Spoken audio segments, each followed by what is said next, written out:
मनुष्य की खोज है अपने घर की खोज। यहाँ परदेश, यहाँ सब वीराना, अपना यहाँ कुछ भी नहीं। और यहाँ से जाना, और जो थोड़ा बहुत अपना मान लोगे तो वो भी मौत छीन लेती। यहाँ घर तो कोई कभी बना नहीं पाया। यहाँ तो घर उजड़ने को ही बनते, यहाँ तो घर बन भी नहीं पाते कि उजड़ जाते। यहाँ हम ही नहीं टिक पाते तो हमारे बनाए घर कैसे टिकेंगे? यहाँ की गई मेहनत तो अकारक जाती। आदमी की खोज उस घर की खोज है जो मिले तो सदा के लिए मिल जाए। आदमी की खोज उस घर की खोज है जो सच में घर हो, सराय ना। यहाँ तो सब सराय, धर्मशालाएं, बस रैन बसेरा है। सुबह हुई चल पड़ना होगा, बहुत मोह मत लगा ले, सराय से बहुत ममता मत बिठा ले।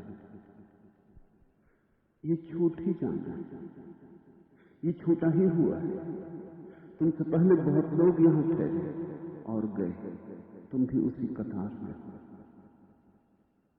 इसलिए चाहे यहां कितना ही धन हो, कितना ही पद हो, प्रतिष्ठा हो, फिर भी तृप्ति नहीं मिलती। तृप्ति यहां मिलती ही नहीं। तृप्ति का संसार से कोई संबंध ही नहीं। अक्सर ऐसा होता है कि गरीब को तो थोड़ी आशा भी रहती, अमीर की आशा भी टूट जाती है। गरीब को तो लगता है कि एक मकान होगा अपना तो शांति होगी, थोड़ा धन संपत्ति होगी, सुविधा होगी, फिर सुख और चैन से रहेंगे। उसे ये पता ही नहीं है कि सुख चैन यहां हो नहीं सकता। धर्मशाला में कैसा सुख चैन? कब उठा लिए जाओगे? आधी रात में पुकार लिए जाओगे। कब मौत का दूत द्वार पर खड़ा हो जाएगा और दस्तक देने लगेगा? कुछ भी तो नहीं कहा जाता। यहां चैन कैसे हो सकता है? बेचैनी यहां स्वाभाविक है। फिर भी गरीब को थोड़ी आशा होती, लगता है मकान ठीक नहीं, कैसे चैन करूं? पास धन नहीं, कैसे सुखी हूं? लेकिन अमीर तो बिल्कुल निराश हो जाता। धन भी है, पद भी, प्रतिष्ठा भी, महल भी, साम्राज्य भी, सब है, और उतना का उतना ही परदेश। परदेश रत्ती भर कम नहीं हुआ, और अब तो आशा भी करनी व्यर्थ। जिससे आशा हो सकती थी वो तो है हाथ में। तो धनी से ज्यादा निराश कोई भी नहीं होता। जिनके पास है वे भी सुखी कहां, जिनके पास नहीं है वे तो दुखी हैं, ये समझ में आता है। लेकिन जिनके पास है वे भी दुखी, शायद और भी घने दुख में। आदमी सुख की तलाश करता है, लेकिन सुख शाश्वत नहीं हो सकता है। इस सूत्र पर ध्यान कर। सुख शाश्वत का लक्षण, क्षण भंगुर में सुख नहीं हो सकता। ये जो पानी के बबूले जैसा जीवन है, इसमें तुम कितने ही भ्रम पैदा करो और कितने ही सपने देखो, सुख नहीं हो सकता। और तुम कैसे अपने को धोखा दोगे? तुम रोज देखते हो कोई चला, किसी की अर्थी उठी, तुम रोज देखते हो किसी की चिता जली, तुम रोज देखते हो लोगों को गिरते जो क्षण भर पहले तक ठीक थे, तुम जैसे थे, चलते थे, दौड़ते थे, वासनाओं से भरे थे, बड़ी महत्वाकांक्षाएं थी, और अब धूल भरी रह गई मुंह। तुम कैसे झुटलाओगे इस सत्य को? ये इतना चारों तरफ खुदा हुआ है।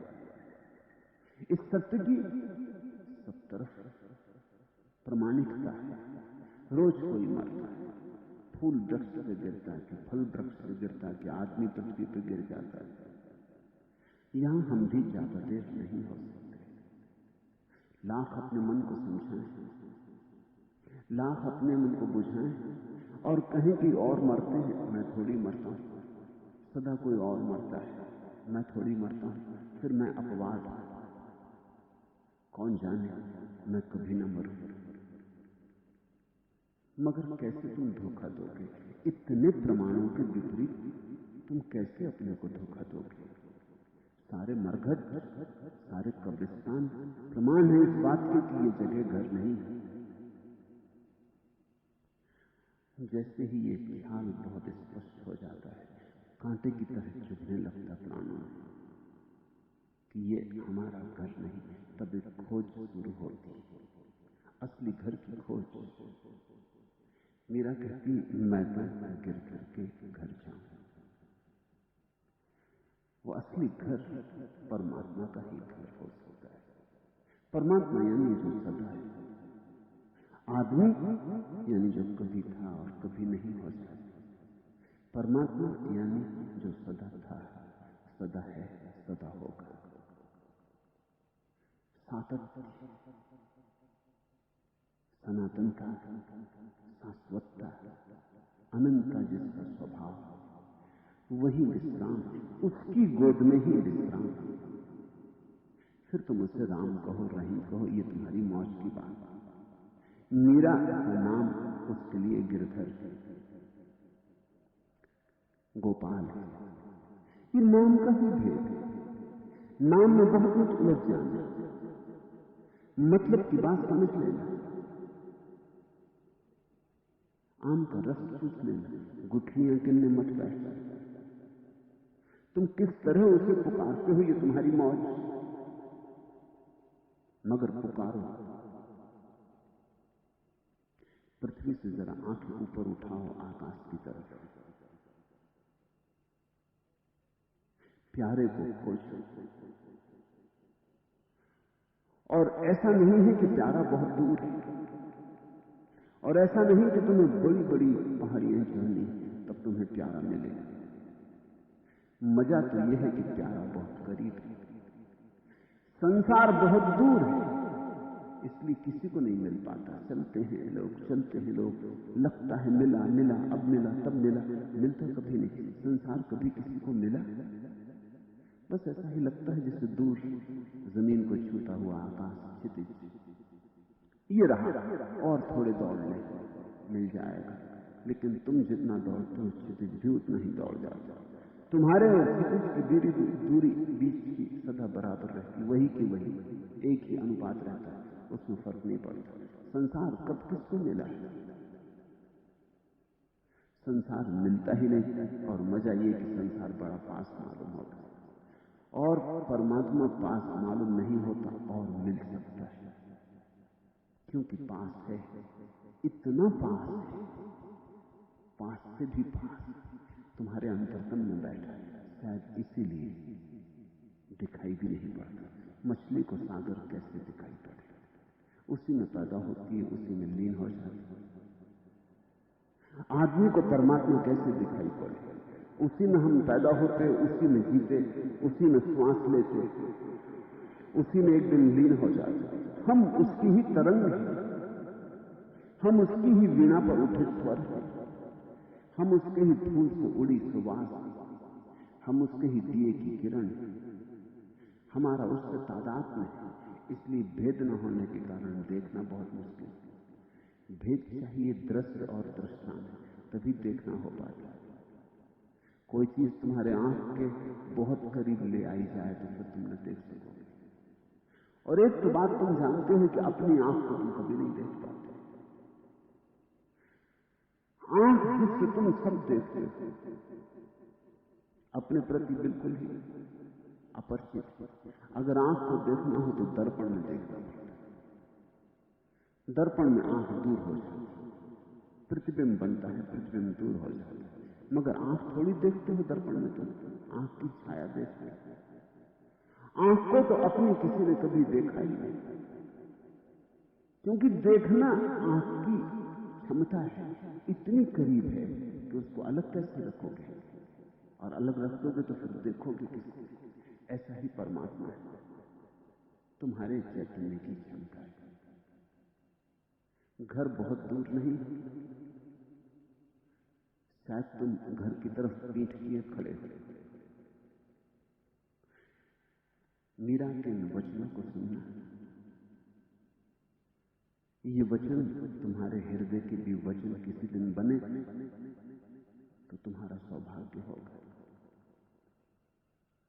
इन्हें तुम गीत, काव्य और भजन ही मत समझना। ये प्राणों की प्यास, ये प्राणों की पुकार। मीरा ने जो कहा है ये उसके हृदय का भाव है। ये कोई दर्शन शास्त्र नहीं है। मीरा किसी सिद्धांत को सिद्ध करने नहीं चली और न दुनिया को कोई धर्म देने चली। मीरा तो अपनी प्यास की अभिव्यक्ति कर रही। इसलिए जिन लोगों को सच में ही प्यासे होना है वे मीरा का हाथ पकड़ लें, वे उसकी भाव भंगिमा में डूबे, वे उसके भाव को अपना भाव बना लें। गुनगुनाओ मीरा, डुबकी लो। मैं तो गिर गिर के घर जाऊं। मीरा कहती मुझे तो अब एक ही घर याद आता है, परमात्मा का, वहीं मुझे जाना है। यहां से मुझे हटा लो, मुझे वापस बुला लो। ये निष्कासन बहुत हो गया है, ये दंड काफी है, अब मुझे और दूर न लो। गिरधर मारो सांचो प्रीतम, देखकर रूप लुभाऊं। प्रेमी तो तुम बहुत पाओगे, गली कूचे मिलते। प्रेमी तो बहुत पाओगे, लेकिन प्रेम टिकता कितनी देर? बड़े से बड़े प्रेमियों का प्रेम भी क्षणभंगुर है, बन भी नहीं पाता और बिखर जाता। जो प्रेम बनता ही नहीं और बिखर जाता है, सपने जैसा है, पानी पे खींची एक लकीर जैसा है। इस प्रेम में और कब तक जीवन को गमाओगे? जन्मों जन्मों से इसी के पीछे भाग रहे हो, प्रेमी को खोज रहे हो, मगर असली प्रेमी को नहीं खोजते। असली प्रेमी से क्या अर्थ मीरा का? गिरधर मारो सांचो प्रीतम। क्यों कहती है कि गिरधर मेरे सच्चे प्यारे? सच्चे यानी एक बार मिल गए तो मिल गए, फिर बिछड़न नहीं होती, फिर विरह का कोई उपाय नहीं। ये जो विवाह है एक बार हो गया तो इसमें फिर तलाक नहीं। इस पृथ्वी पर तो जितने विवाह होते हैं सब में तलाक मौजूद है। ना भी तो तलाक तो भी मौजूद रहता है, ना भी तो कानूनी ढंग से तो भी हो जाता है। बहुत कठिन है इस जगत में प्रेम को थिर बनाना, क्योंकि जिस मन से हम प्रेम करते हैं वही थिर नहीं है। दोनों व्यक्तियों के मन थिर नहीं है, दोनों व्यक्तियों के मन तूफान में है और दोनों थिर होने की सोच रहे हैं प्रेम में। ध्यान में जो थिर नहीं हुए वो प्रेम में कैसे थिर होंगे? एक थिर नहीं हो सका तो दो मिलकर कैसे थिर होंगे? एक ही काफी चंचल होता है, दो मिलकर चंचलता अनंत गुनी हो जाती है। टक्कर और टकराव, प्रेमियों की सारी कथा संघर्ष की कथा है, लड़ाई झगड़ा। बने रहे सांस तो भी सांस कभी का टूट चुकता है।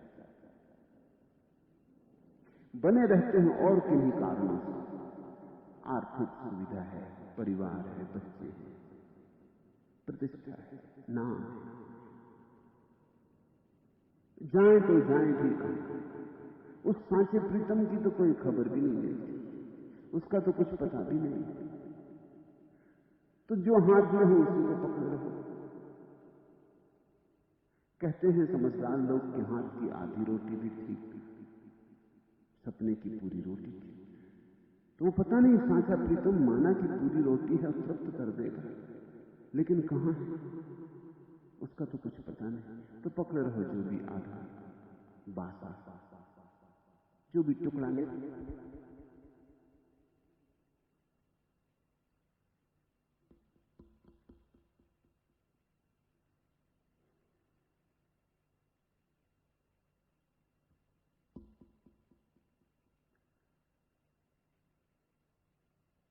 अज्ञात के भय से,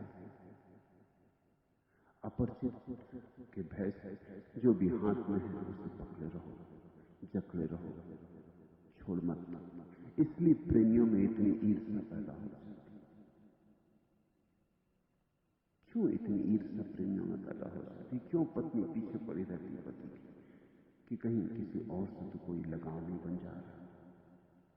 पति क्यों इतना घबराया रहता है कि मेरी पत्नी कहीं किसी और के साथ तो संबंध नहीं बना लेगी? इतना भय क्या है? ये भय इसीलिए है कि यहां भरोसा हो ही नहीं सकता। पूरी संभावना यही है कि ऐसा होगा ही। पत्नी को भी पता है, पति को भी पता है।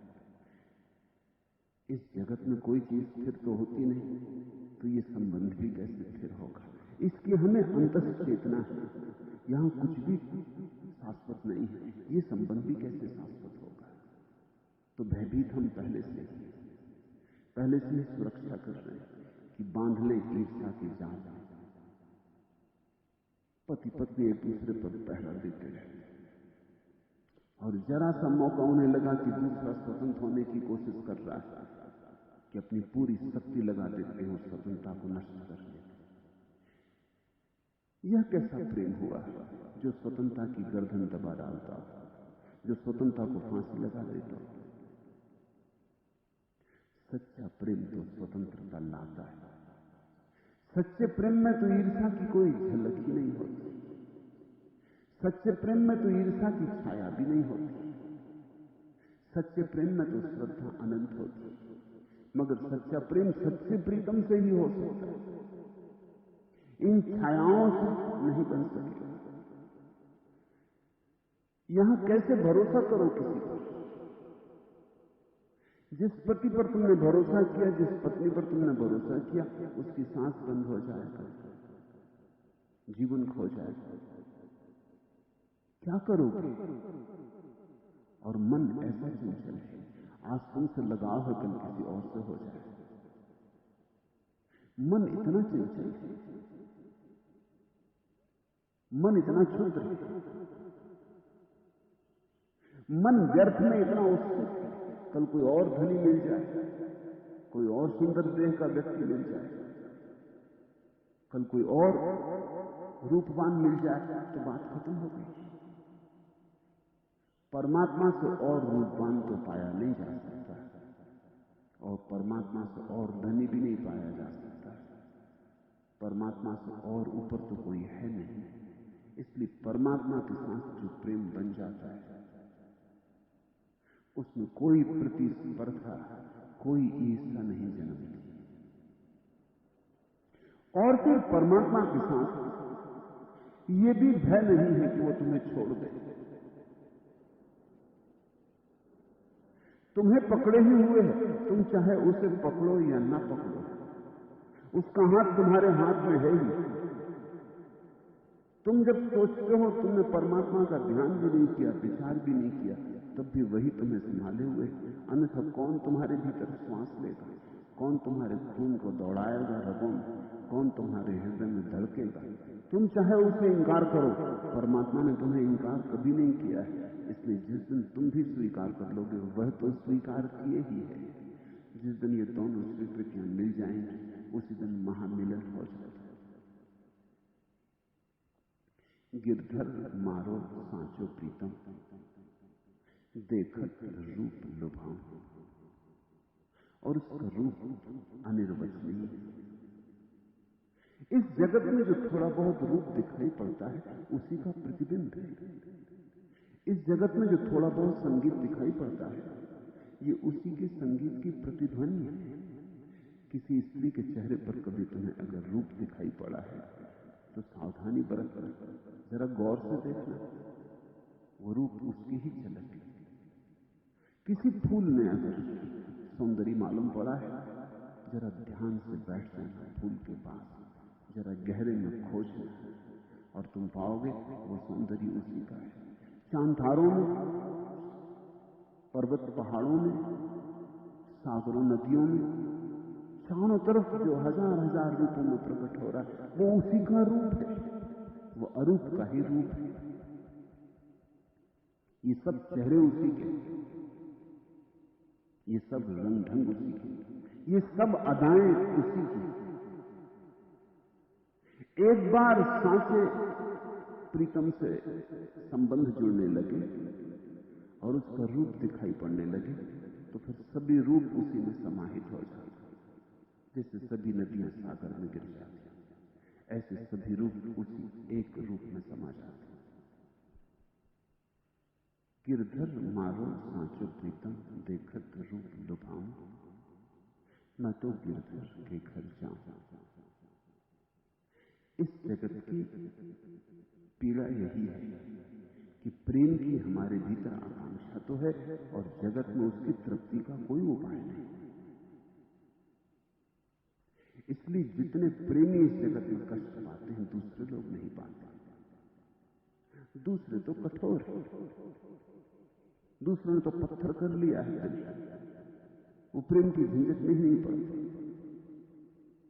इसे समझना, प्रेम उपद्रव है क्योंकि प्रेम की प्यास है और यहां कोई भी व्यवस्था नहीं है उसकी तृप्ति हो सके।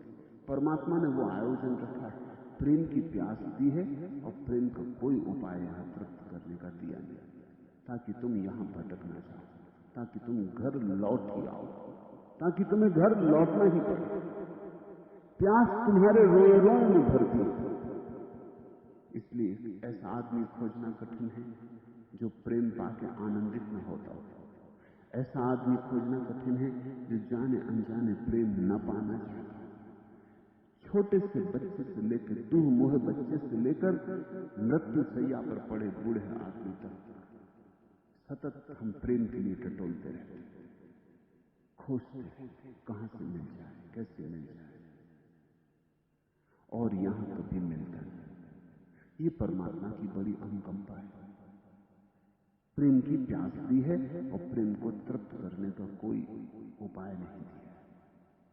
इसलिए एक न एक दिन टकरा टकरा कर, भटक भटक कर, द्वार दीवालों को खटका खटका के ये बात समझ में आई जाती है कि अगर प्रेम को तृप्त करना है तो तृप्ति का उपाय परमात्मा में है और कहीं नहीं। जिस दिन ये बोध होता है उसी दिन व्यक्ति धार्मिक होता है।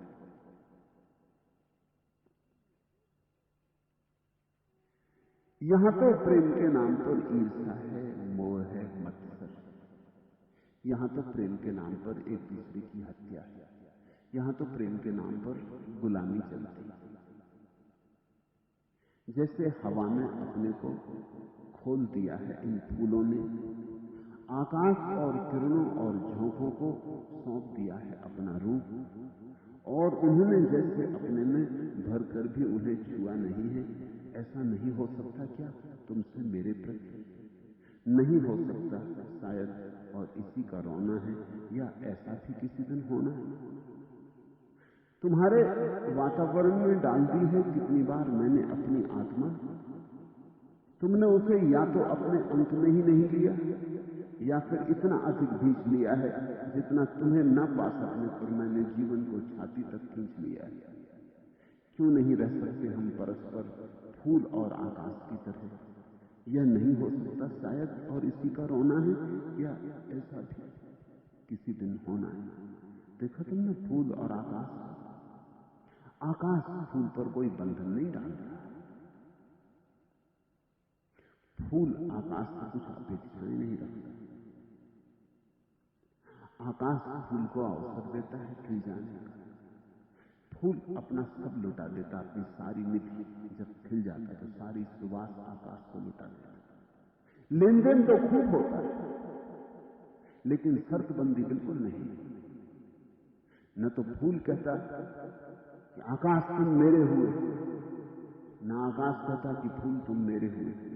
मेरे तेरे की बात नहीं उठती, मैं तुम का भाव ही नहीं उठता।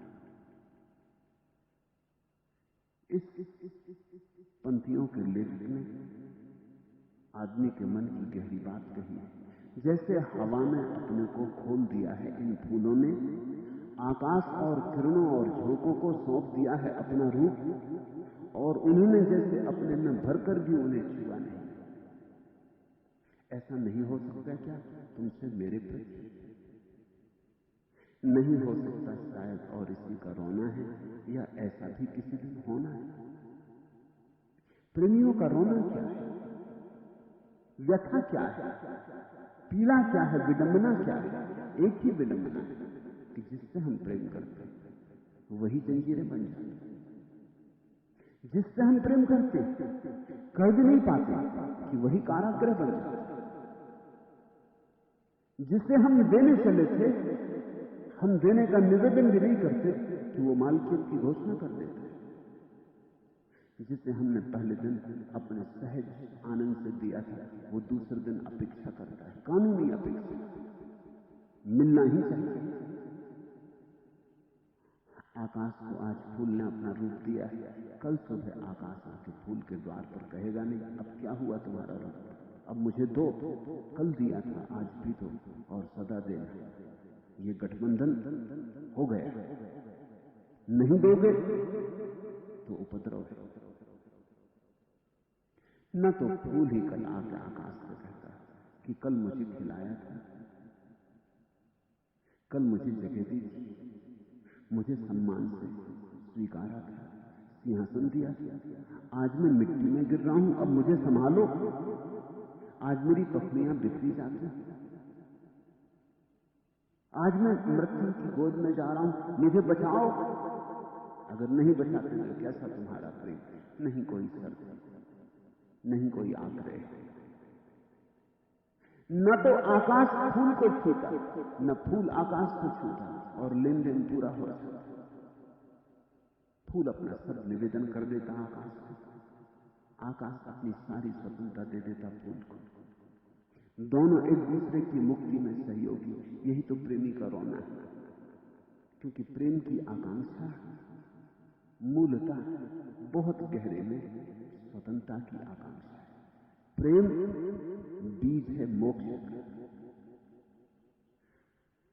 लेकिन जैसे ही तुमने किसी को प्रेम किया, स्वतंत्रता गई, परतंत्र हुए, और परतंत्र हुए कि प्रेम मरा, क्योंकि प्रेम परतंत्रता में जी नहीं सकता। प्रेम को परतंत्रता में जिलाने की कोशिश ऐसे ही है जैसे आकाश को कोई डब्बों में बंद करना चाहे, सूरज की किरणों को कोई संदूकों में बंद करना चाहे, फूलों की सुवास को कोई मुट्ठियों में बीज लेना चाहे।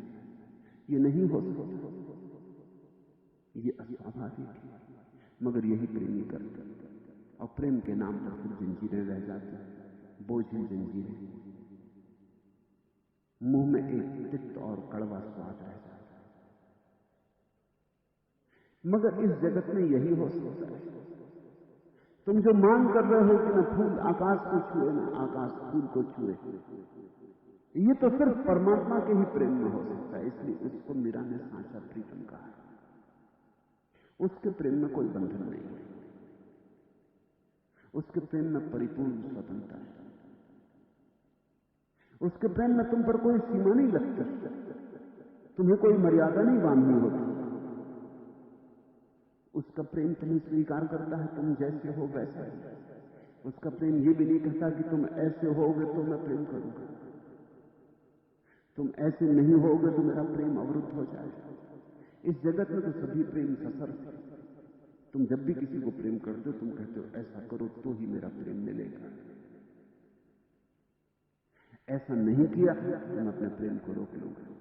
ये तो प्रेम ना हुआ, ये तो सौदा हुआ, ये तो व्यवसाय हुआ। प्रेम तो अबाध रहना चाहिए, उसके पीछे कोई और हेतु और कारण नहीं होना चाहिए।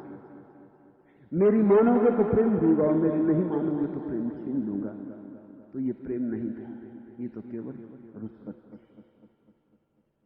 ये तो केवल फुसलावा था, ये तो तुम्हें राजी करने के लिए ऐसा ही था जैसे कि कोई कांटे में आटा लगा के जल के किनारे बैठ जाता है मछली को पकड़ने को।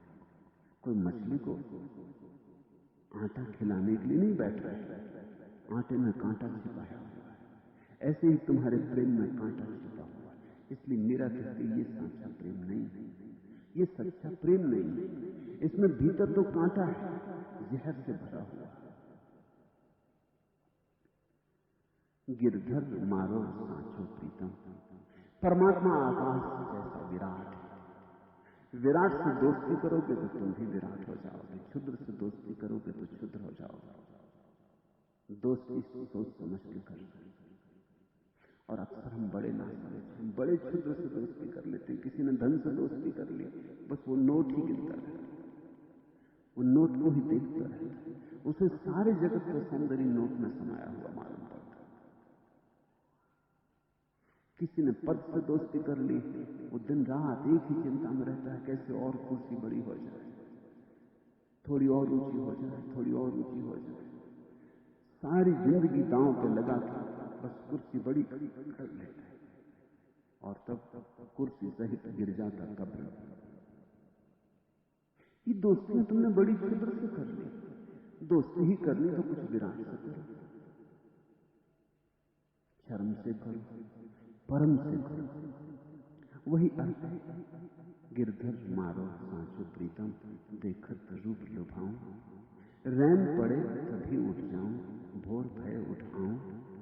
रैन बिना बाकी संग खेलूं, ज्यों तू बाहर जाऊं। मीरा कहती कि दिन हो कि रात, बस एक ही समाया है हृदय में। सुबह हो कि सांझ, बस एक ही समाया है। सांझ भी उसकी पूजा को उठाती, रात पड़ते ही उसकी याद से भर जाती, उसके ही सपने आंखों में तैरते, हृदय में उसकी ही रफ्तार बहती। और सुबह उठते भी उसी की प्रभाती, उसी का नाम स्मरण, रोआ रोआ उसी की धुन से भरा है।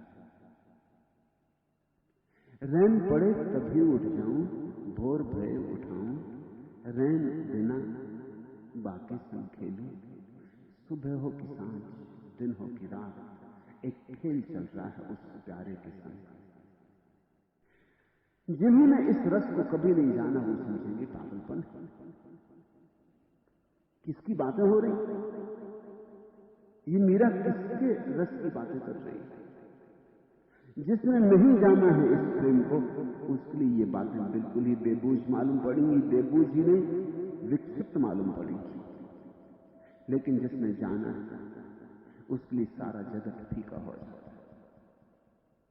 निर्णय मत लेना बिना जाने, सुन के ही निर्णय मत ले लेना। क्योंकि तुम भी अगर मीरा को पाओगे एकांत में बैठे हुए गिरधर गोपाल से बातें करते तो क्या सोचोगे? तुम सोचोगे दिमाग इस स्त्री का खराब हुआ, ये किससे बातें कर रही? कौन है यहां? कोई तो दिखाई नहीं पड़ता। ये सुबह से सांझ तक किसकी मस्ती में मस्त रहती?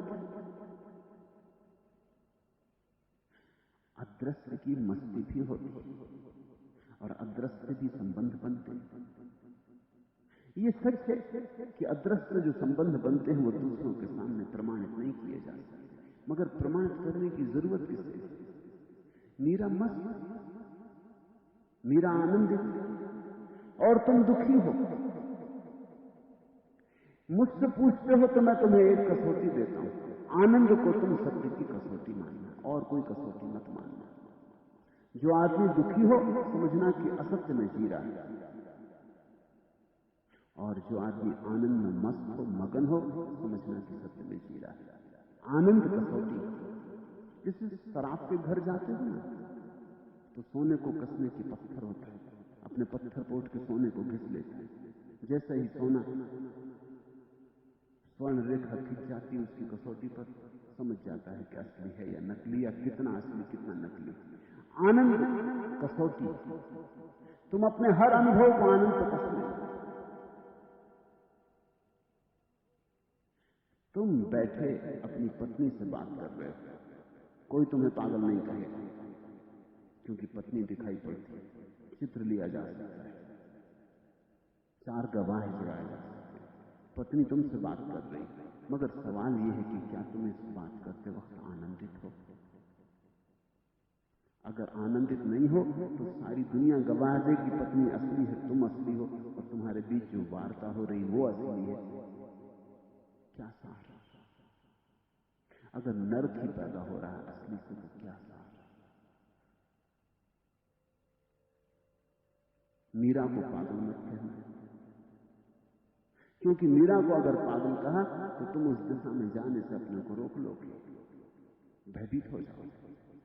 पागल तुम हो, पागल यानी जो दुखी, और जिसने अपने दुख को ही वास्तविक मान रखा है, और जिसने वास्तविकता की ऐसी व्याख्या की है कि सिर्फ दुख ही वास्तविक मालूम होगा और आनंद कभी वास्तविक नहीं मालूम होगा, वो बड़ी झंझट में पड़ जाए। उसने द्वार ही बंद कर दिए परमात्मा के। थोड़ा थोड़ा सरको अपने दुख से, अपनी तथाकथित वास्तविकता से थोड़ा थोड़ा सरको। इसलिए ज्ञानियों ने इस संसार को माया कहा जो दिखाई पड़ता है, और परमात्मा को सत्य कहा जो दिखाई नहीं पड़ता। ये संसार तो है, चारों तरफ दिखाई पड़ रहा है, हर जगह टक्कर लग जाती है, परमात्मा तो कहीं दिखाई नहीं पड़ रहा है। अजीब थे ये लोग भी जिन्होंने कहा कि परमात्मा सच है जो दिखाई नहीं पड़ता, और जो दिखाई पड़ता है वो झूठ है, माया है, सपना है। रात भी तो तुम्हें सपना दिखाई पड़ता है, दिखाई पड़ने में कोई कमी नहीं होती। सुबह उठ के पाते हो कि सपना था। ऐसे ही एक दिन जब मौत आएगी द्वार पर, पाओगे कि सब सपना था, मगर तब बहुत देर हो जाएगी। उससे पहले थोड़ा उपयोग का, अवसर का उपयोग कर लो।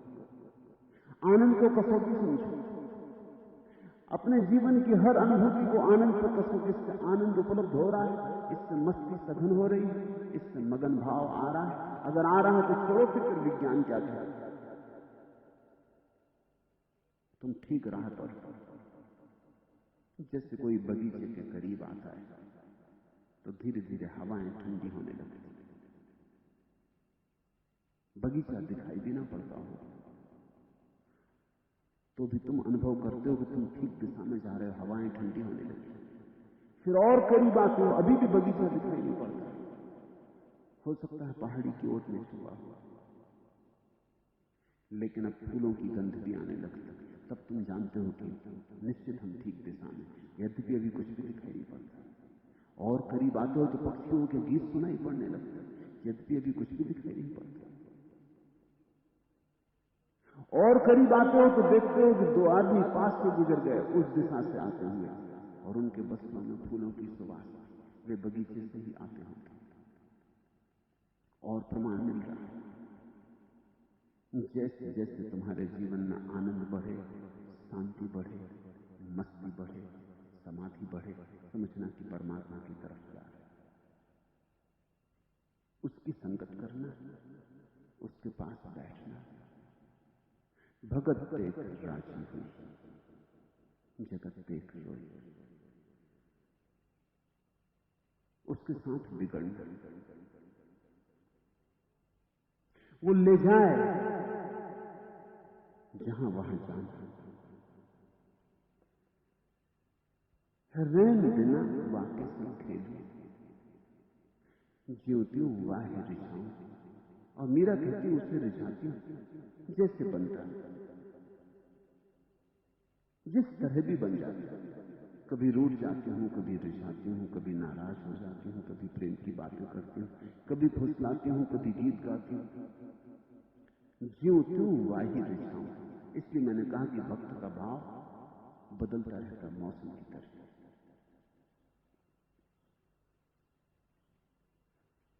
तू मुझे बता कि क्या था तू मेरे बयां से पहले, तेरी थी तो क्या हकीकत थी मेरे गुमा से पहले। भक्त पूछता है भगवान से भी, तू ये मत समझ कि हम भी तुझ पर निर्भर हैं, हम ही तुझ पर निर्भर, तू भी हम पर निर्भर।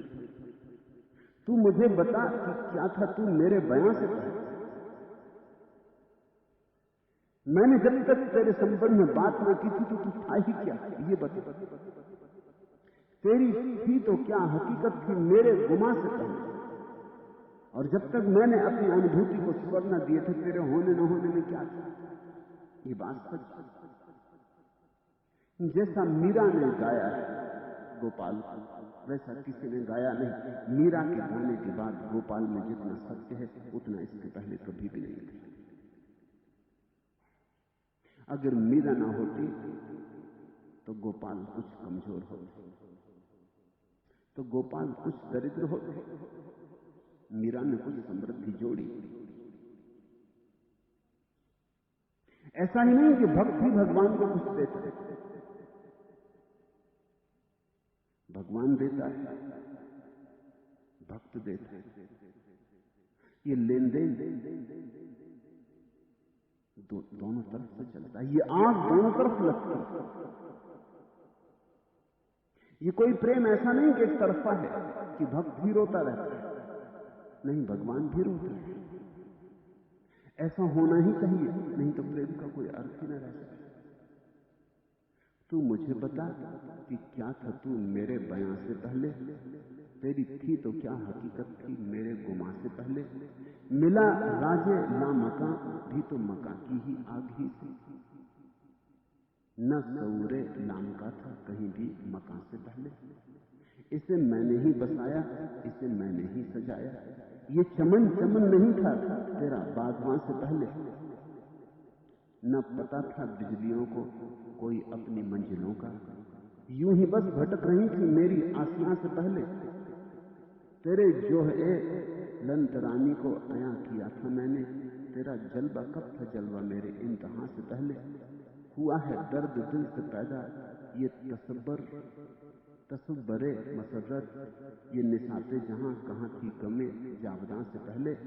न फुगाने नींद सब थी न दुआए सुबह गाही, तेरा जिक्र तक नहीं था मेरी दास्तां से पहले। भक्त कहता है न कोई भजन था न कोई कीर्तन था, न सुबह कोई प्रभाती करता था न संध्या कोई तेरा गीत गाता था, न मंदिरों में कोई घंटियां बजती, न दीप सजाए जाते थे, न धूप जलाई जाती थी, न पूजा के आरती के थाल उतारे जाते थे, न फुगाने नींद सब थी, न तो संध्या को मंदिरों की घंटियां बजती थी और संध्या की प्रार्थना या नमाज होती थी, न दुआएं सुबह गाए और न सुबह की कोई प्रार्थना थी। तेरा जिक्र तक नहीं था मेरी दास्तां से पहले। जब तक मेरी कहानी न घटी थी तब तक तेरी किसी को खबर भी न थी, तेरा जिक्र भी नहीं था। मेरे सौ के बंदगी से बने दैर और हरम सब, तेरी सजदागाह कहां थी मेरे आस्था से पहले।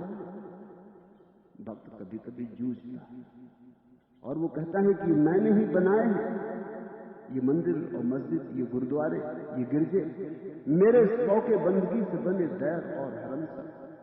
ये मेरा ही प्रेम है, ये मेरी ही पुकार है जिसने ये सारे मंदिर मस्जिद बनाए। तेरी सजदागाह कहां थी मेरे आस्था से पहले, और जब तक मेरा माथा झुकने को नहीं था तब तक कहां थी तेरी प्रतिमा, और कहां था तेरा पूजा स्थल, कहां था तू। तेरा होना मुझसे पहले नहीं हो सकता। मेरे नक्श पासे पैदा हुए जिंदगी के रास्ते, मैं ही गामजन हुआ था यहां कारवां से पहले। तेरा नाम, तेरी हस्ती, तेरी असल, तेरी सूरत, ये तमाम लफ्ज जो मानी थे कहां बयां से पहले। मेरे कहने के पहले इन शब्दों में अर्थ ही क्या था। भक्त कभी जूझता, कभी रूठता, कभी मनाता। भक्त सारी उन प्रक्रियाओं से गुजरता जिनसे इस जगत में साधारणता प्रेमी गुजरते। फर्क दो प्रेमियों के बीच जो घटनाएं घटती हैं उसमें और भगवान और भक्त के बीच में इतना ही है कि दो प्रेमियों के बीच थोड़े दिन घटती हैं, सुहागरात ज्यादा लंबी नहीं होती, क्षणभंगुर होती, आई और गई, जल्दी ही रस स्रोत सूख जाते, एक दूसरे के प्रति उदासी हो जाते, झरने फिर नहीं बहते। फर्क इतना ही है, परमात्मा और भक्त के बीच झरना फिर सदा बहता है, एक दफा बहा तो बहा। यही तो अर्थ है सांचे प्रीतम का। शाश्वत प्रेमी है परमात्मा। रैन बिना बाकी संग खेलूं, ज्योति वाह रिझाऊं, जो पहरावे सोई पहरूं, जो दे सोई खाऊं। भक्त कहता है तेरी मर्जी मेरा जीवन, तेरी मर्जी मेरा अनुसार, जो पहरावे सोई पहरूं, जो दे सोई खाऊं। भक्त अपनी इच्छा हटा लेता है, प्रेमी अपनी इच्छा को हटा लेता है। इच्छा होगी तो प्रेम में कमी रह जाती है, इच्छा होगी तो अपने को थोप देने की आकांक्षा रह जाती है, इच्छा होगी तो हम अपनी मर्जी कुछ करवाना चाहते हैं। नहीं, प्रेमी अपनी सारी मर्जी हटा देता है। जो पहरावे सोई पहरूं, जो दे सोई खाऊं। तो जो दे देता भगवान वही। मेरी उनकी प्रीत पुरानी, उन बिन पल न रहा हूं। और जैसे जैसे ये प्रेम का संबंध गहरा होता है, ये संवाद सफल होता है, जैसे जैसे भक्त का हृदय परमात्मा के करीब धड़कने लगता है, जैसे जैसे भगवान की मूर्ति स्पष्ट होती है, वैसे वैसे पता लगता है कि जन्मों जन्मों में इसी को तो खोजा है। ये प्रीत पुरानी, ये कोई नई खोज नहीं। और जब हम किसी और को भी प्रेमी समझ लिए थे, तब भी हम इसी को खोज रहे थे, ये पता चलता है। जब तुम किसी पुरुष के प्रेम में पड़ गए थे, किसी स्त्री के प्रेम में पड़ गए थे, किसी बेटे के प्रेम में पड़ गए, किसी माँ पिता के प्रेम में पड़ गए, किसी दोस्त के प्रेम में पड़ गए, जिस दिन तुम परमात्मा से संबंध जोड़ पाओगे, उस दिन चकित होकर देखोगे कि उन सब संबंधों में तुमने वस्तुतः परमात्मा को ही खोजा। और इसलिए वे कोई भी संबंध तृप्त न कर पाए, क्योंकि तुम खोजते थे परमात्मा को और खोजते कहीं और थे, खोजते थे संसार में। मांग तुम्हारी बड़ी थी, तलाशते थे बूंद में और खोजते थे सागर को। अतृप्त न होते तो क्या होता, असफल न होते तो क्या होता। खोजते थे हीरों को, तलाशते थे कंकड़ पत्थरों में, विषाद हाथ न लगता तो क्या होता। असफलता स्वाभाविक निश्चित।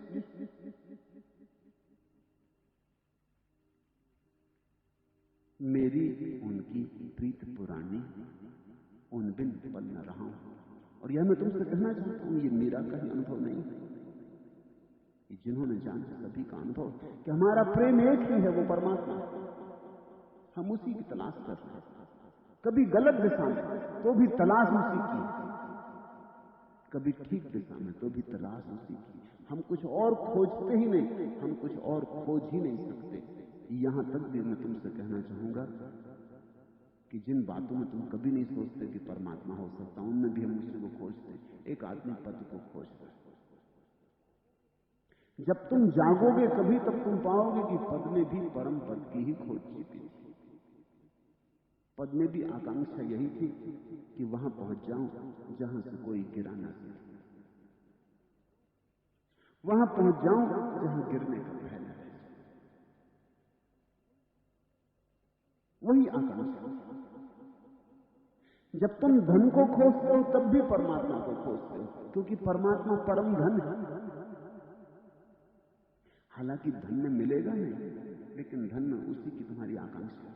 जब तुम धन की इतनी वासना करते हो, तो तुम्हारी मूल वासना है क्या? गरीब आदमी को सीमा मालूम पड़ती। आज गरीब आदमी ने एक राह से गुजरती कार देखी, वो नहीं खरीद सकता, सीमा आ गई, छाती महसूस कर रह गया।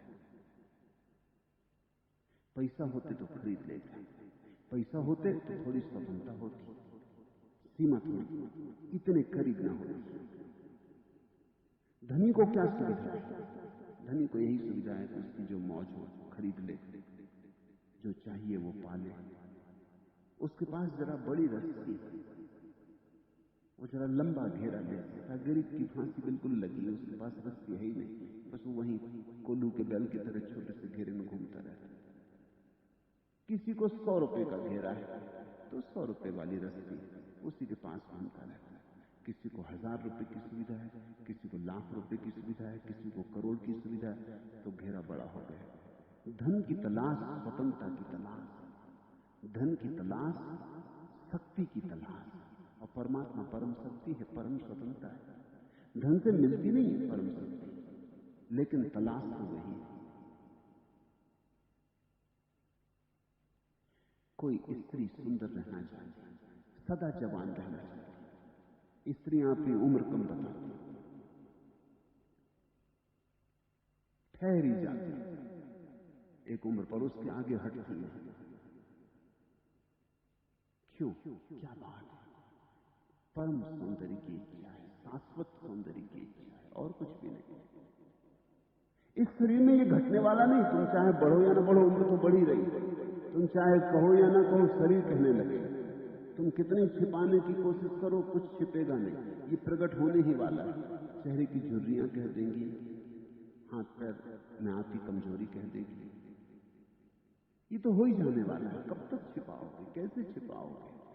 मगर आकांक्षा में समझो, आकांक्षा क्या है? आकांक्षा यही, काश ऐसा हो सकता कि जीवन ऐसा होता कि जो सदा सुंदर और युवा होता। परमात्मा की ही खोज, क्योंकि उसमें ही जीवन सदा सुंदर और शाश्वत है और सदा युवा है। वहां समय नहीं, इसलिए कोई बूढ़ा होने का उपाय नहीं। वहां समय के पार आदमी निकल जाता है। और वहां शरीर भी नहीं, इसलिए कमजोर होने का भी कोई उपाय नहीं। और वहां शरीर की जरूरतें भी नहीं है, इसलिए कोई गरीब नहीं है, कोई अमीर नहीं। हम जीवन में जो भी खोजते हैं, अंतिम विश्लेषण में पाया जाता है कि वो सब परमात्मा की ही खोज है। हाँ, कुछ लोग गलत खोजते हैं, मगर फिर भी उनकी मंशा तो वही है। कुछ लोग सही खोजते हैं, मंशा में कोई भेद नहीं। मेरी उनकी प्रीति पुरानी, उन बिन पल न रहा हूं। और जब परमात्मा की थोड़ी थोड़ी झलक मिलने लगेगी, तो फिर पल भी उसके बिना रहना अच्छा न लगेगा। उसके बिना रहने में कोई अर्थ ही नहीं रह जाता। तू पास नहीं मेरे तो कुछ पास नहीं है, तेरी जो नहीं आस कोई आस नहीं है।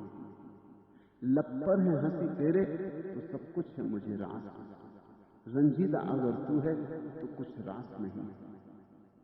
तेरे लिए हूं चाके गरेबा को छुपाए, दुनिया का तो कुछ इतना मुझे पास नहीं। सुन लेते हो तो हो जाती है तसल्ली मेरे दिल की, रुदा दे मोहब्बत मेरी कुछ खास नहीं। तुमसे नहीं वाबस्ता मेरी कौन सी उम्मीद, कहने को मुझे तुमसे कोई आस नहीं। धीरे धीरे परमात्मा के पास जितने क्षण बीतते हैं वे ही सार्थक रह जाते हैं। जो उसके बिना बीतते हैं वे विषाद के, दुख के और नरक के क्षण।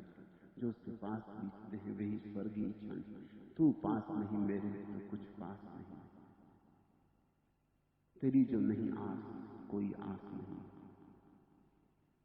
लब पर है हंसी तेरे तो सब कुछ है मुझे रास, रंजीदा अगर तू है तो कुछ रास नहीं। सुन लेते हो तो हो जाती है तसल्ली मेरे दिल की, रुदा दे मोहब्बत मेरी कुछ खास नहीं। भक्त कहता है कि मेरी प्रेम की कहानी में कुछ खास मामला नहीं है कि तुमसे कहूं कि बार बार तुम्हें सुनाऊं। मीरा के इन भजनों में भी क्या खास, वही भक्ति का पुराना भाव, वही प्रीत पुरानी, वही उपमाएं, वही प्रतीक, वही सब। खास क्या है?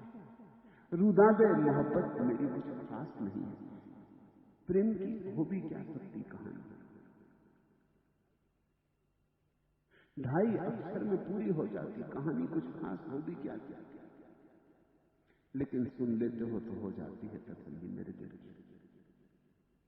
भक्त जब भगवान का भजन कर रहा होता है या भगवान की स्तुति करता है, उसकी प्रशंसा के गीत गाता है, तो इसलिए नहीं कि इस गीत से कुछ भगवान को रस आएगा, इसलिए भी नहीं कि कुछ कहने योग्य बात है, लेकिन बस सुन लेते हो तो हो जाती है तसल्ली मेरे दिल की। तुमसे नहीं वाबस्ता मेरी कौन सी उम्मीद। अब भक्त कहता तुमसे कहूं भी क्या, ऐसा क्या है जो तुम्हें पता नहीं, मेरी कौन सी आकांक्षा है जो तुम्हें ज्ञात नहीं। कहने को तो कुछ भी नहीं, कहने को मुझे तुमसे कोई आस नहीं, फिर भी भक्त कहता है, फिर भी भक्त रोता है, फिर भी भक्त नाचता है। भक्त उन सारे भाव से गुजरता है जिससे प्रेमी गुजरते हैं। फर्क इतना ही है कि भक्त ने सांचे प्रेमी को पा लिया और प्रेमी झूठे प्रेमियों के सामने ये सब चर्चा वार्ता चलाया जाता है। झूठे प्रेमी से जागो, क्योंकि वही बात है। और जब मैं कहता हूं झूठे प्रेमी से जागो, तो भूल के भी मैं समझना कि मैं कह रहा हूं घर द्वार छोड़ के भाग जाओ, कि पत्नी छोड़ दो, पति छोड़ दो, बच्चे छोड़ दो। नहीं, जब मैं कहता हूं झूठे प्रेमी से जागो, तो मेरा मतलब है पत्नी में अब पत्नी मत देखो, परमात्मा देखना शुरू करो। पति में अब पति मत देखो, परमात्मा देखना शुरू करो। वो जो बच्चा तुम्हारे घर में पैदा हुआ है, उसमें परमात्मा तुम्हारे घर आया। इस मेहमान की फिक्र करो, इस मेहमान को प्रेम दो और स्वतंत्रता दो। भागने की कहीं कोई जरूरत नहीं, सिर्फ दृष्टि बदलनी चाहिए। जहां बैठावे तित ही बैठूं, बेचे तो बिक जाऊं। मीरा के प्रभु दीर्घ नागर बार बार बलि जाऊं। जहां बिठावे तित ही बैठूं। मीरा कहती अब तो वो जहां आज्ञा कर देता वही उसकी आज्ञा, बस मेरा जीवन है। जहां बिठा देता वहां बैठ जाती, जहां से उठा देता वहां से उठ जाती। अब मेरी अपने तरफ से कोई विचार और निर्णय की व्यवस्था नहीं रही। अब वो बात समाप्त हो गई। यही समर्पण भाव, जहां बिठा दिया। और जिसने ये कला सीख ली, उसे इस जगत में फिर कोई अड़चन नहीं, उसे कष्ट आते ही नहीं। कष्ट आते ही इसलिए है कि तुम उससे राजी नहीं होते। तुम्हारे भीतर वासना सरकती रहती कि मुझे ऐसी जगह बिठाओ, मुझे ऐसा बनाओ, और अगर वैसे तुम नहीं बन पाते तो नाराजगी पकड़ती। नाराजगी पकड़ती तो परमात्मा से संबंध टूट जाता। क्रोध पकड़ता है तो संबंध टूट जाता। एक आदमी ने मुझसे आके कहा कि मेरा लड़का बीमार था और मैंने जाके प्रार्थना की, हनुमान जी का भक्त था, और मैंने समय भी दे दिया, उनको अल्टीमेटम दे दिया। किसी फैक्ट्री में काम करता था तो हड़ताली शब्द सीख गया होगा, अल्टीमेटम दे दिया हनुमान जी को कि अगर 15 दिन के भीतर लड़का ठीक नहीं हुआ तो बस समझ लेना, फिर मुझे पक्का हो जाएगा कोई भगवान इत्यादि नहीं, सब बकवास। लड़का ठीक हो गया तो वो मेरे पास आया कि हनुमान जी ने मेरी लाज रख ली। मैंने कहा तुम्हारी रखी लाज की अपनी रखी? अल्टीमेटम तुमने दिया था कि हनुमान जी ने दिया था? और मैंने कहा दोबारा मत देना अल्टीमेटम, नहीं तो उनकी लाज बार बार वो न रख पाएंगे। ये तो संयोग की बात है, लड़का बच गया। अब दोबारा भूल के मत करना, नहीं तो नास्तिक हो जाओगे। ये तुम्हारी आस्तिकता बहुत कमजोर है। लड़का मर जाता तो लड़का नहीं मरता, हनुमान जी मरते। तो लड़के की अर्थी नहीं निकलती, हनुमान जी की अर्थी निकलती। अभी भूल के तुम दोबारा मत करना। उसने कहा आप ये क्या कहते, मुझे तो कुंजी हाथ लग गई। तो मैंने कहा तुम्हारी मर्जी, जल्दी ही तुम पाओगे कि झंझट में पड़े। और 2 महीने बाद वो आया, उसने कहा आप ठीक कहते, सब श्रद्धा आस्था नष्ट हो गई। मेरे बड़े लड़के की नौकरी नहीं लग रही थी, मैं अल्टीमेटम दे आया। 15 दिन निकल गए, कुछ नहीं हुआ। फिर मैंने कहा कि चलो 15 दिन और दो। वो 15 दिन में निकल गया, फिर भी कुछ नहीं हुआ। अब मुझे अश्रद्धा पैदा हो रही है, कोई 15 दिन और दे। अब तू झंझट में तो पड़ी गई, क्योंकि अब तेरी एक वासना है, वो अगर परमात्मा पूरी करे तो उनका होना न होना इसी पर निर्भर। ये कोई श्रद्धा थोड़ी है, ये सुविधा है। ये तो तुम परमात्मा का भी उपयोग करने लगे। नहीं, उठा ले परमात्मा तो भी राजी हो जाए।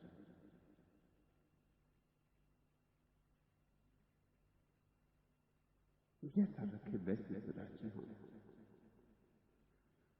अपनी कोई शर्त ही न हो।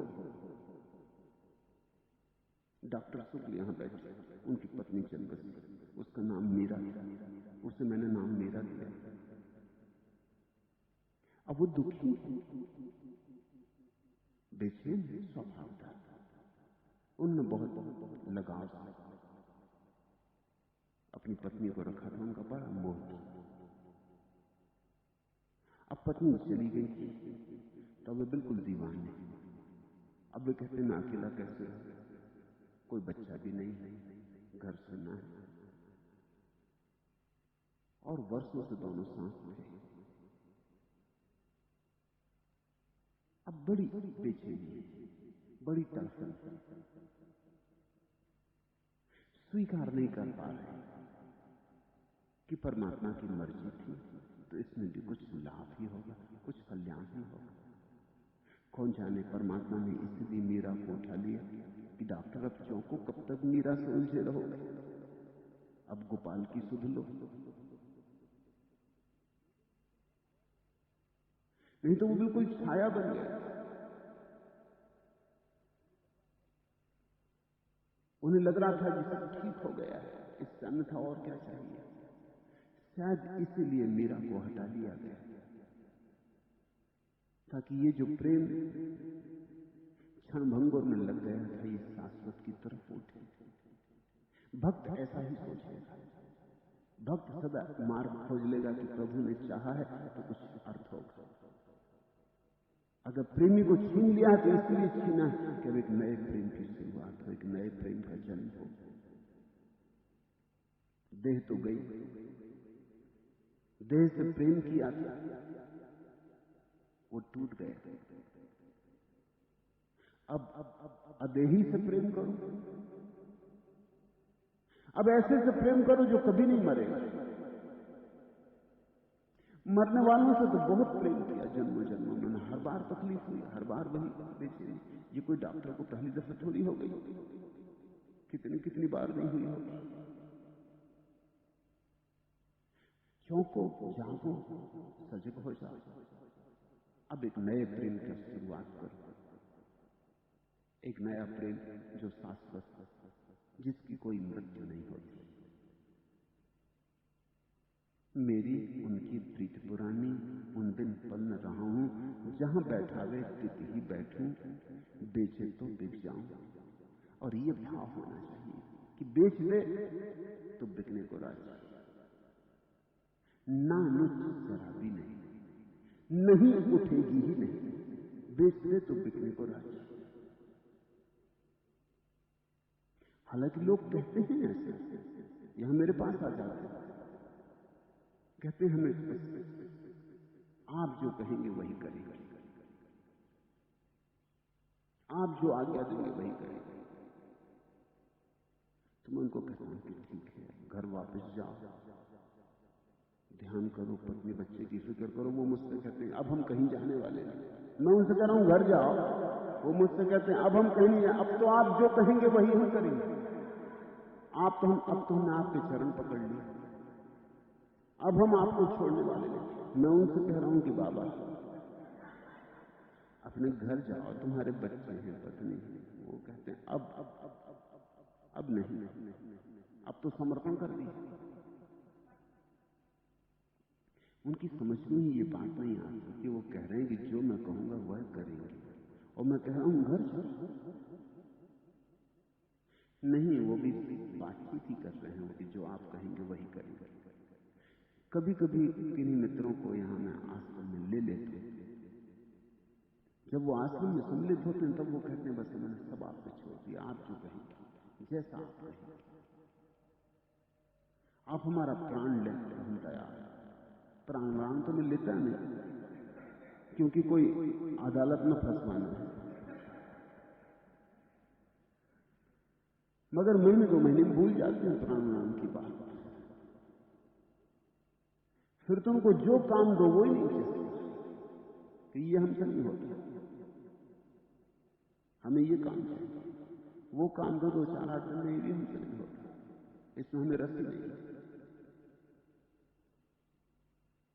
फिर उनकी सब जरूरतें खड़ी होनी शुरू हो जाती। उनको भोजन भी विशेष चाहिए, कमरा भी विशेष चाहिए, इतने से ज्यादा देर वो काम भी नहीं कर सकेंगे, वो घड़ी देखकर उठ जाते हैं। और भाव उनका ये है, कहते वो यही रहते हैं कि सब आप पे समर्पित कर दिया, आप जो कहेंगे तो हम करेंगे। मुल्ला नसरुद्दीन ने अपनी प्रेसी को पत्र लिखा कि मेरा तुझसे प्रेम ऐसा है कि अगर आग भी बरसती तो भी मैं आऊंगा मिलने, अगर बाढ़ भी आ गई हो, प्रलय भी हो जाए तो भी तैर के आ जाऊंगा मिलने। और पुनः नीचे लिखा था कि अगर शनिवार को वर्षा न हुई तो जरूर आऊंगा।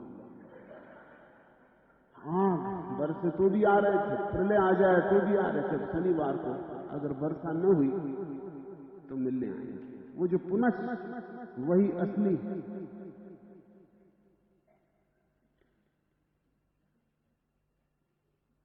जहां बैठा वे तिथि ही बैठो, इसको खूब गहरे पकड़ो। ये सूत्र है क्रांति का, ये एक सूत्र पर्याप्त है, सारे शास्त्रों का सार इसमें। सरल सा वचन है, जहां बैठावे तिथि बैठो, मगर इसमें सब आ गया। इतना तुम कर लो तो फिर कुछ और करने को नहीं बचता। और क्या बचा? बेचे तो बिक जाओ। मगर मीरा ने प्रमाण भी दिए अपने जीवन से, सब गंवाया गोपाल के लिए। प्रतिष्ठा, लोक लाज खोई, सम्मान, घर द्वार, परिवार, सब तरह के अपमान सहे, सब गंवाया, बिकी, पूरी तरह बिकी। इसमें रत्ती भर भी धोखा नहीं दिया, पुनः रखा ही नहीं। इसलिए पहुंच पाई परम पद को। बहुत थोड़ी स्त्रियां उस परम पद को पहुंची हैं जिसको मीरा पहुंची। मगर इसी सूत्र में सारी बात छिपी। मीरा के प्रभु गिरधर नागर, बार बार बलि जाऊं। और मीरा कहती एक बार तो क्या होगा, बार बार बलि जाना चाहिए। एक बार निछावर करने से क्या हल होगा, बार बार निछावर करना चाहिए, क्योंकि हर बार निछावर करती हूं और मोक्ष के द्वार खुलते, हर बार निछावर करती हूं और स्वर्ग बरस जाता, हर बार अपने को मिटाती हूं और अमृत की घनी वर्षा होती।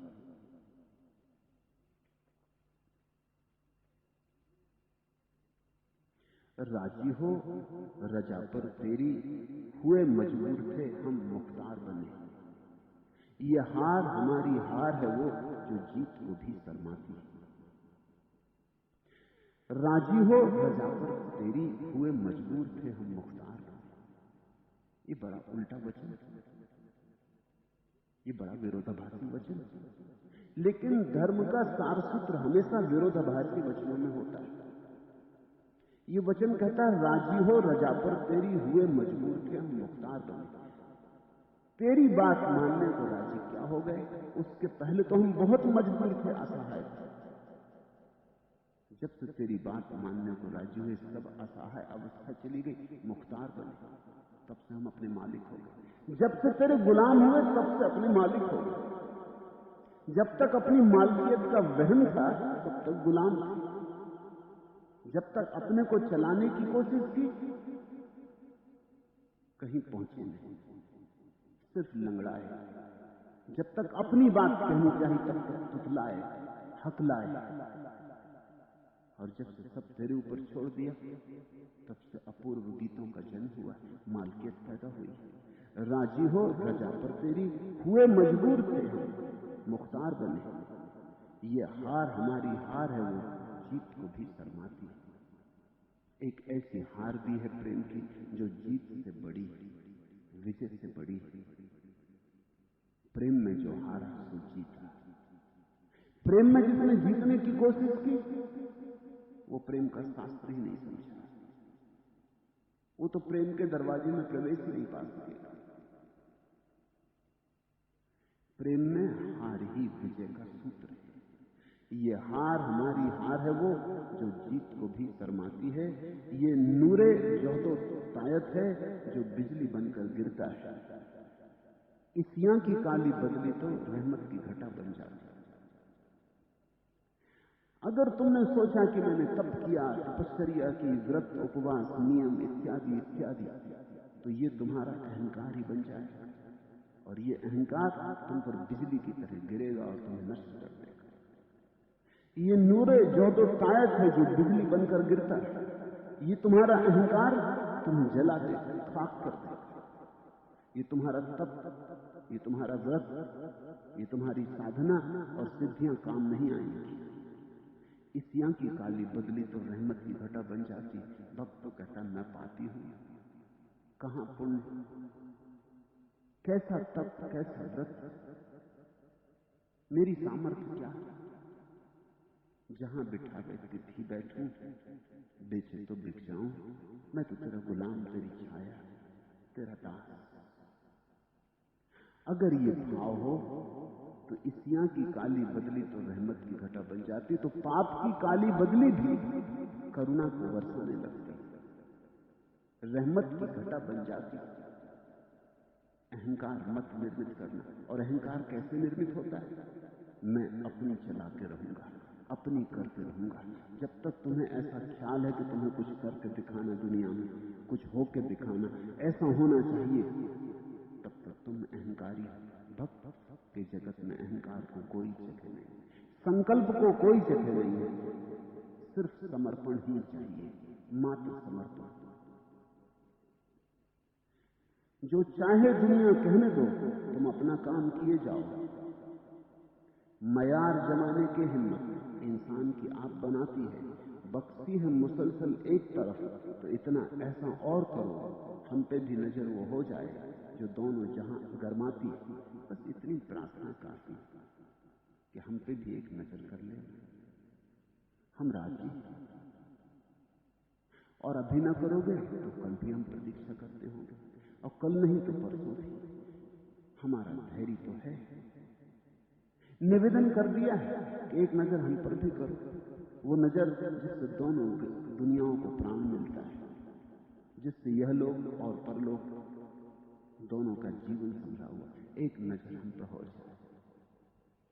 मगर ये नजर उसी तो होती है जो जहां बिठावे तिथि बैठे, बेचे तो बिक जाऊं, मीरा के प्रभु गिरधर नागर, बार बार बलि जाऊं, इस भाव से भर जाता है।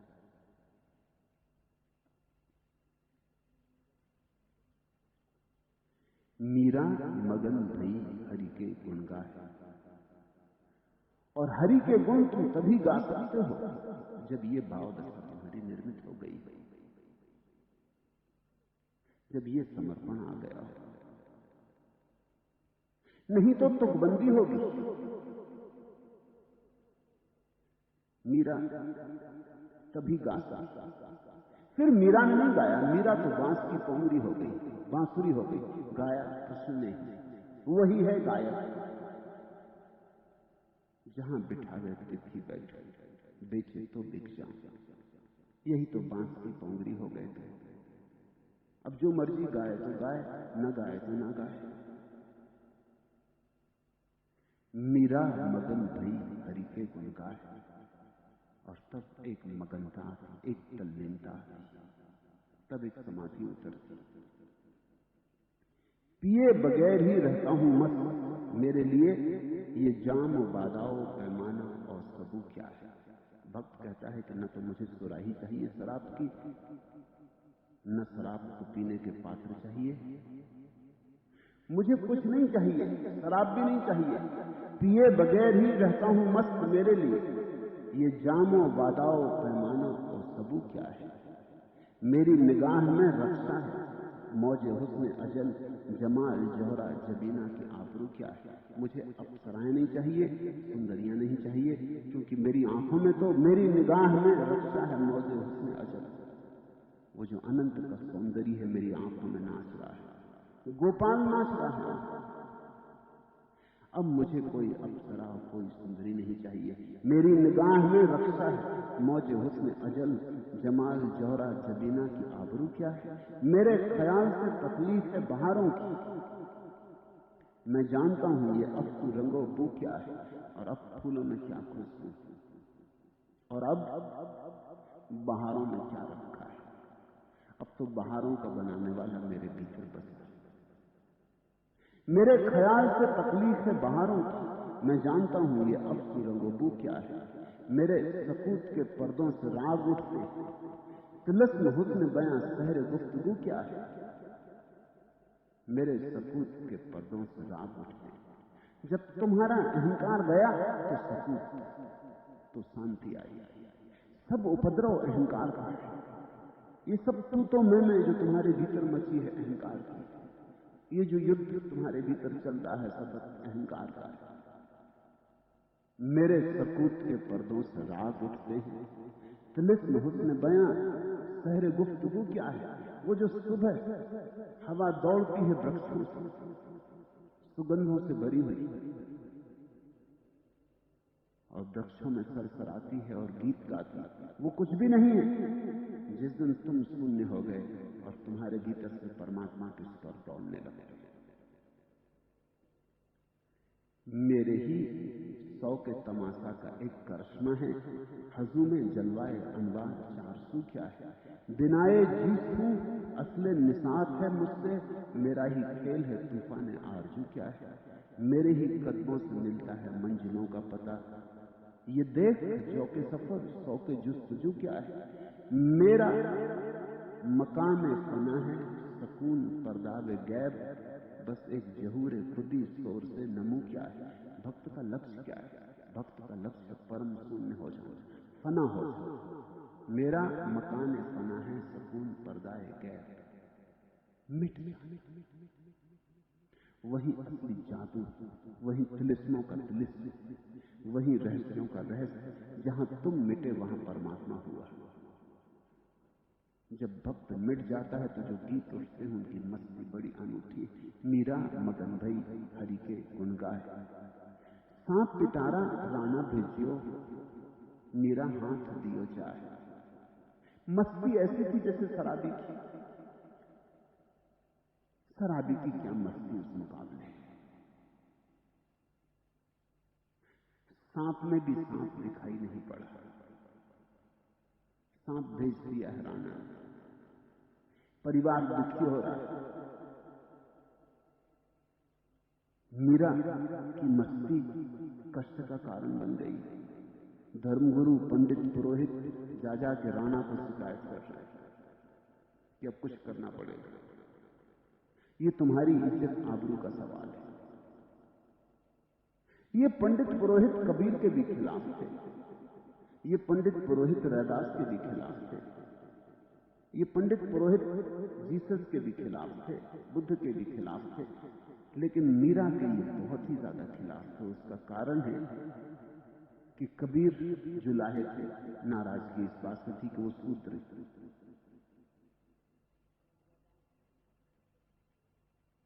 रैदास चमार थे, नाराजगी इससे थी कि वो शूद्र। बुद्ध ऐसी बातें कह रहे थे जो कि हिंदू संस्कार और परंपरा के विपरीत थी। महावीर नग्न खड़े हो गए थे जो कि पंडितों को लगता था अशोभन, मगर मीरा के साथ तो बात और भी गहरी हो गई। गहरी बात इसलिए हो गई कि मीरा स्त्री भी थी। पुरुषों ने पुरुषों को तो किसी तरह बर्दाश्त भी कर लिया, लेकिन स्त्री को बर्दाश्त करना और भी मुश्किल है।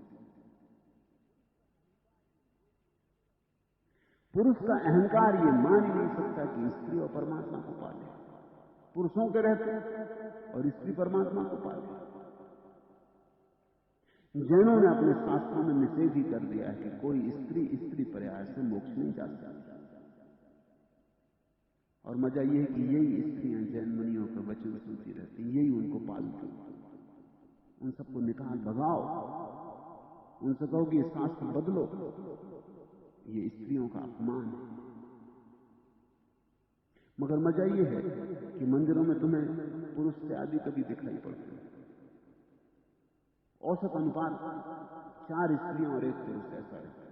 और वो एक भी ऐसे ही आ गया, कोई दब्बू पुरुष होगा, पत्नी के साथ चला आया या कुछ मामला, कुछ मंदिर से उसको लेना देना नहीं। पत्नी आती थी क्या करे, और पत्नी ने कहा कि चलना पड़ेगा तो चले आए, ठीक, या किसी और कारण से आ गया हो।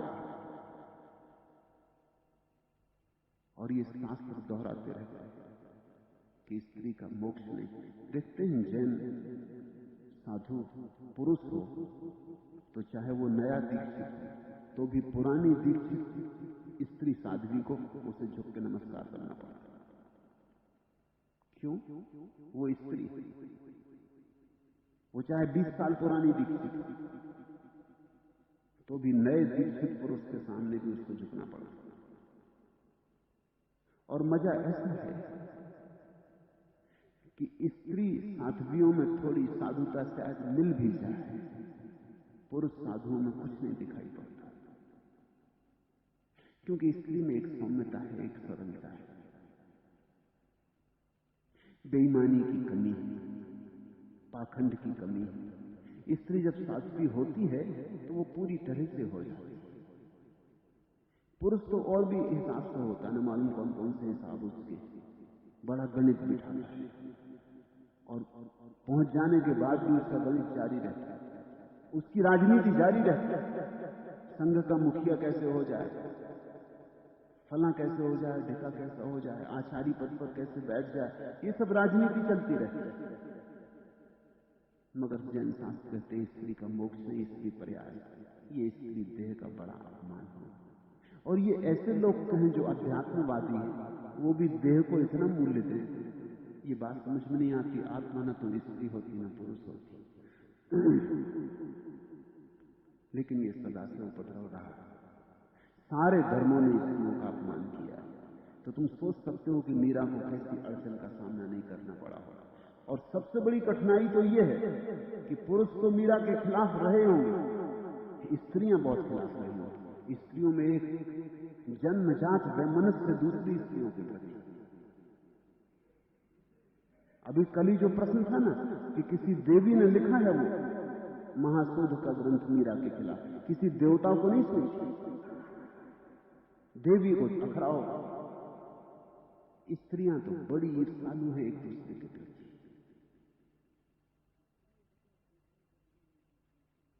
स्त्रियां जितनी खोजबीन करती हैं एक दूसरी स्त्रियों के खिलाफ, उतने पुरुष नहीं करते। पुरुषों को इतना रस भी नहीं है इसमें कि ठीक है, मगर स्त्रियां तो पूरा जीवन लगाए रखती।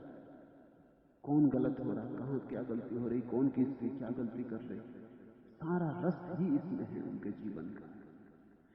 तो पुरुषों ने खिलाफत की होगी क्योंकि मीरा स्त्री थी, स्त्रियों ने खिलाफत की होगी क्योंकि मीरा स्त्री थी।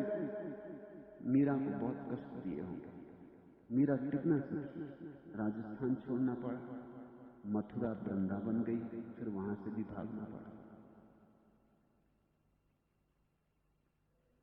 भागती रही। हमने अब तक इस जगत में जो लोग भी परमात्मा के प्रेम में पूरे डूबे हैं, उनके साथ बड़ा दुर्व्यवहार किया है। हमारे अहंकार को चोट पड़ती है जब कोई उस मोक्ष की खबर लाता है जहां कभी कोई पतझड़ नहीं आता, जहां वसंत शाश्वत है। जब कोई उस परम आनंद की खबर लाता है, उस परम नृत्य की खबर लाता है, जब किसी के पैरों में थोड़ी सी भनक उस नृत्य की होती है और किसी के कंठ में थोड़ी आवाज उस संगीत की होती है, और जब किसी की आंखों से परमात्मा थोड़ा झांकता है तो अड़चन शुरू होती। मीरा ने ऐसे अनूठे वचन कहे, प्यार से ऐसे गदगद, ऐसे मधुरस से भरे। मगर हमने क्या दिया उत्तर? हमने पत्थर फेंके, हमने गालियां दी, हमने इस अद्भुत स्त्री को गांव-गांव भटकाया, सताया। अड़चन कई तरह की थी।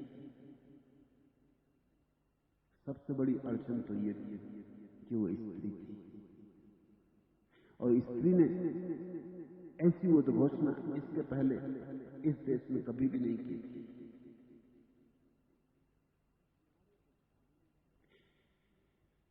प्यारे को पालेने की ऐसी खबर अगर पहले कभी घटी भी होगी स्त्रियों को, तो वो चुप्पी मार के बैठ गई थी, उन्होंने कभी घोषणा नहीं की, क्योंकि कौन उनकी मानेगा, कौन उनका भरोसा करेगा। लेकिन मीरा हिम्मतवर थी, छतरानी थी, छोड़ दी होगी फिक्र, कूद पड़ी, जो हुआ था कहने लगी, जैसा हुआ था वैसा कहने लगी, नाचने लगी गांव-गांव। महावीर के नग्न खड़े होने से भी जो लोगों को चिंता नहीं हुई, उनको भी मीरा के नाचने से ज्यादा चिंता हुई। वो बड़े हैरानी में पड़ गए। तो राणा ने सांप का पिटारा भेजा, सांप पिटारा राणा भेजियो, मीरा हाथ दियो जाए। वो तो मस्त होगी, तो कुछ आश्चर्य नहीं कि मीरा की वो मस्ती, वो मगन भाव सांप को समझ में आ गया। सांप पिटारा राणा भेजियो, मीरा हाथ दियो जाए, ना दो जब देखने लगी सालिग्राम गई पाए। तो सांप तो मिला ही नहीं मीरा को। मीरा को सांप मिल ही नहीं सकता। जिसके मन में परमात्मा बस गया, उसे सभी जगह सालिग्राम ही मिलेगा, उसे जगह जगह परमात्मा की ही छवि मिलेगी। जहर का प्याला राणा भेजिया, अमृत दीन बना। वो कहती है प्रभु तुम्हारी लीला कि भेजा तो फिर सुनते हैं जहर, नहा धो जब पीवन लागी वो अमर अंजार। लेकिन तुमने क्या चमत्कार किया कि जहर अमृत हो गया। सब दृष्टि की बात, कैसे तुम लेते हो। यहां अगर तुम ठीक से लो, सद्भाव से लो, तो कांटे भी फूल हो जाते, और दुर्भाव से लो तो फूल भी कांटे हो जाते। प्रेम से लो तो गालियां भी गीत की तरह बरसते, और प्रेम से ना लो तो गीत भी गालियों की तरह हो जाते। सब दृष्टि की बात, दृष्टि ही सृष्टि है। सूल से राणा ने भेजी दीजो मेरा सुलार। कहते हैं कि राणा ने एक ऐसी सेज बनवाई जिसमें कांटे ही कांटे थे, और इच्छा ये थी जहरीले कांटे थे, जहर बुझाए कांटे, कि जब मीरा उन पर सोएगी तो रात कांटे उसमें चुभ जाएंगे, उसके सारे शरीर, और जहर व्याप्त हो जाए। सूल सेज राणा ने भेजी दीजो मीरा सुलाए, सांझ भई मीरा सोवन लागी मानो फूल बिछाए। वो कांटे फूल हो गए जैसे, मानो फूल बिछाए। जीवन में अगर हमने परमात्मा का साथ पकड़ लिया तो हमारे लिए दुख समाप्त हो गए। इतना ही सार अर्थ है इस बात का। ऐसा वस्तुता हुआ या नहीं इसमें मत पड़ना। इतना ही सार अर्थ कि इस जगत में परमात्मा के प्यारे को कांटे होते ही नहीं, फूल ही फूल। मीरा के प्रभु सदा सहाई, राखे बिघन घटाए, भजन भाव में मस्त डोलती, गिर धरते बलि जाए। मीरा कहती तुम मेरे विघ्न बाधाएं काटते चले जाते, मेरी कोई पात्रता नहीं, मगर और क्या पात्रता होती। यही तो पात्रता है कि जहां बैठा वे तिति ही बैठूं, बेंचूं तो बिक जाऊं। बस यही एक पात्रता है। मीरा ने इसे पूरा कर दिया। तुम इस पात्रता को पूरा कर दो तो परमात्मा तुम्हें अपने अमृत से भर दे, अभी और यही। जिस दिन तुम पूरी कर दोगे ये बात, उसी दिन भर जाओगे। मगर यही कठिन लगता है, कैसे छोड़े, कैसे सब उससे छोड़ दे। आज के सूत्र का सार यही है कि तुम निर्भर हो जाओ, तो तुम्हारे जीवन में मस्ती आ जाए। भजन भाव में मस्त डोलती। अब रही नहीं कोई चिंता, व्यवस्था न रही, नियंता न रहे, कर्ता न रहे, तो चिंता न रही। और तभी भजन भाव में मस्त डोलती गिरधर पे बलि जाए। और यही मार्ग है अपने असली घर